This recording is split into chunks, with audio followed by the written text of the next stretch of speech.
मया परया च भक्त्या यो देहि नामयमति वसुरे स्वदेहो नावेक्षित समुचित क्षपितुम मदर्थे। मैं तुम्हारी सेवा से बड़ा प्रसन्न हूँ, तुम्हें क्या चाहिए?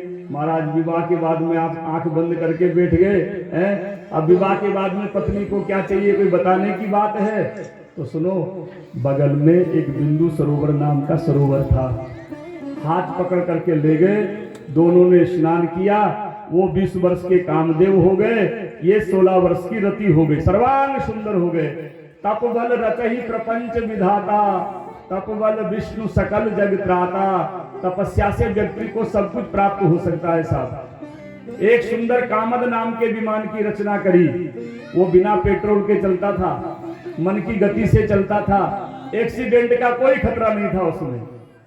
और उस कामद विमान में दुनिया की सारी वस्तुएं थी। भागवत में लिखा हुआ है।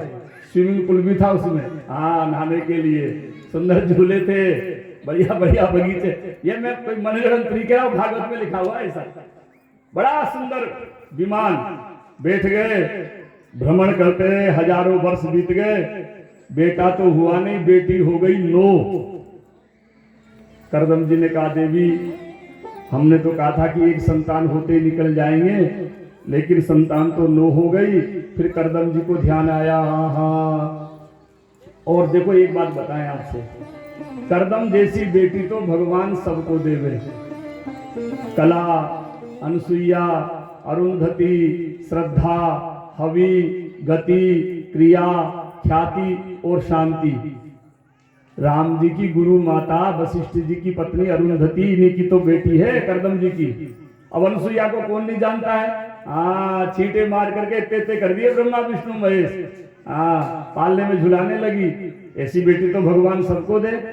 तो करदम जी को ध्यान आया कि भगवान हमारे यहाँ पर आएंगे, और 10वीं संतान के रूप में भगवान कपिल देव का जन्म हुआ। बोलिए कपिल देव भगवान की जय।